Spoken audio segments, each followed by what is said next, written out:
মাত্রাবৃত্তে একটি কবিতা লিখেছিলাম, তবে মুক্তক, অর্থাৎ উম, অসমচরণ, সবগুলো পংক্তিতে সমপরিমাণের পর্ব নেই। যা হোক, তোমার পথে যতই আমি ঢালি না কেন প্রেমের ফুল রাঙা, হাঁটতে হবে নিজের পায়ে, গড়তে সবই যা আছে আজ ভাঙা। জীবনটাকে যাপন করা নিজের চাই নিজের মতো করে, নইলে দেখো বন্ধু ওগো স্বপ্নগুলো যাচ্ছে দ্রুত মরে।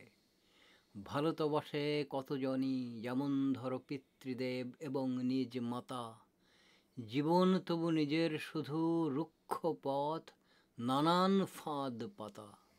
বাঁচতে হলে নিজেই বাঁচো, মরতে হলে তাও, এই কথাটি সত্য জেনে এগিয়ে তুমি যাও। টানেল শেষে আলোর দেখা পাবেই তুমি ঠিক, ঘড়ির কাঁটা যাচ্ছে ডেকে টিকটিকিয়ে ঠিক। এই সত্য ছড়িয়ে আছে, আছে দেখবে দেখ, সত্য এই তোমায় আজ গ্রহণ করে নিক।